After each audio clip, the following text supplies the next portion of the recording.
Hello everyone, and welcome to Look at Japan. And this is the first time we are here in Osaka, which is the second largest metropolis in Japan, following Tokyo.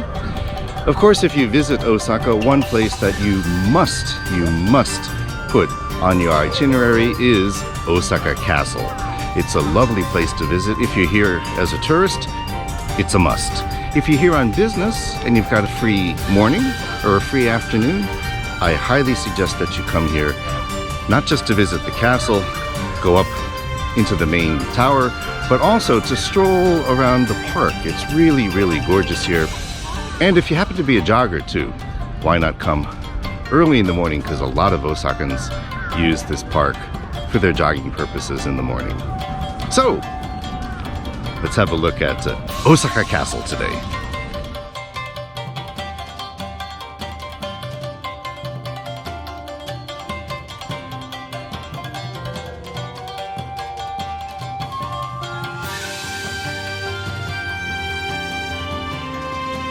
Okay, so we've now entered the castle inner part, coming in through the outer gate, and we're now in a very interesting area called a Masugata. It's a sort of you would look at it today as sort of a plaza, but in fact, this was one of the many ingenious ways in which the Japanese designed their castles to protect them from invaders. Now, the path to get into the castle, any castle here in Japan, is not a straight path. Of course, this is to slow down the enemy as they try to attack the castle. Now, as you come in from the outer gate, you have to make a 90-degree turn in order to go into the next gate. Now, this area is squared off. That's why it's called the Masugata, because it's a square. Now, what they would do, the people protecting the castle, is the invaders would come into this square and they would have to make that 90-degree turn. It would slow them down. At the same time, they would start firing arrows and throwing stones and whatever on top of them. By the time everybody got into the square area, they would close off the outer gate and trap all the invaders in this square area, and bingo, you had them trapped. They weren't going to get any further inside the castle.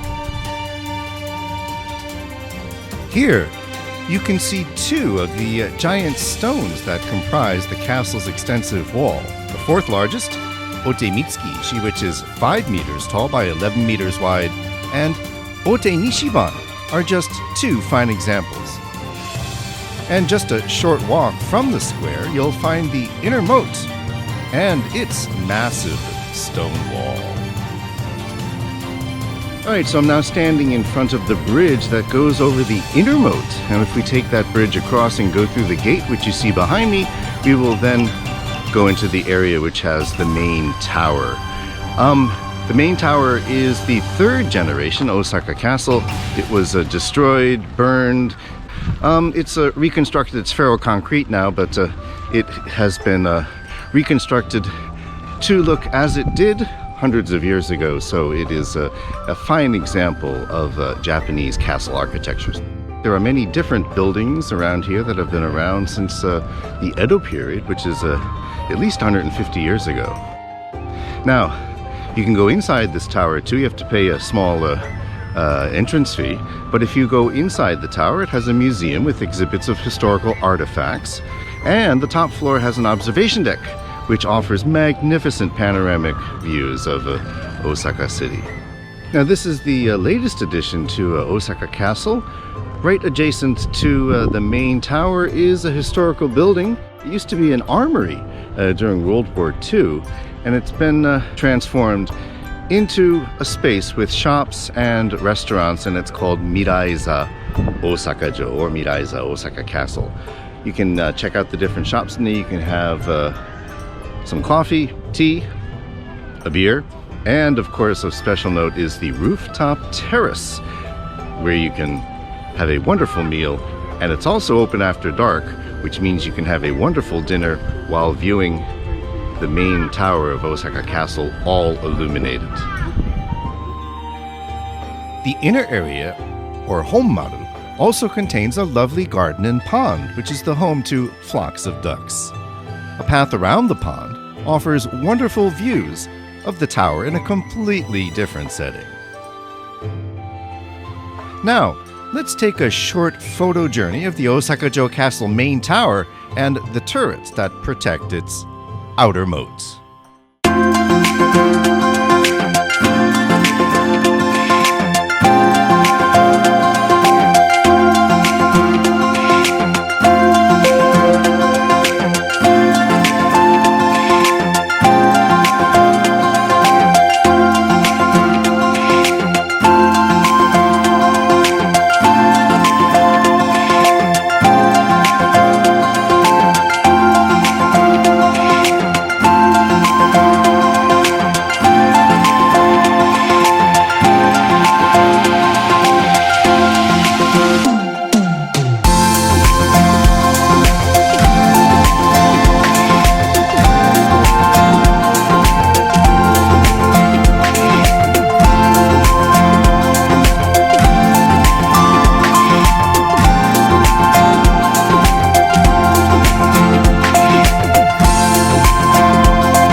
For those who prefer not to walk, as the castle grounds are rather extensive and, a bit bearing on the legs, I suggest you hop a ride on either the Echo Tram, as you see here, or another form of transportation, the road train.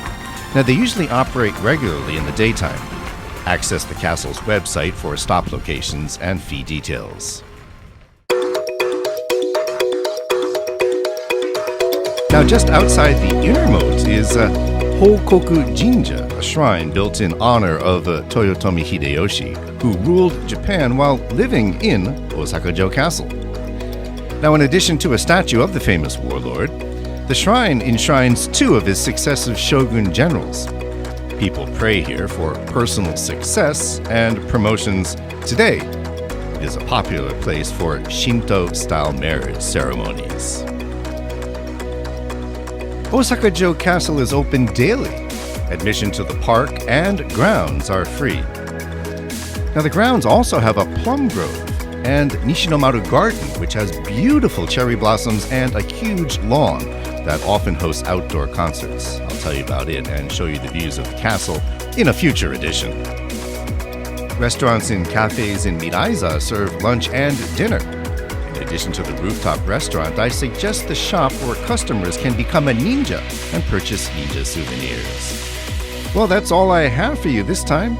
On future editions, I'll tell you about Osaka River Cruises, a wonderful park in downtown Osaka, places of interest in 2 satellite towns, and much, much more. And please, subscribe to my channel for the most recent tourist information for visiting Japan, which I'm sure you'll want to do once the pandemic subsides and we can travel safely again.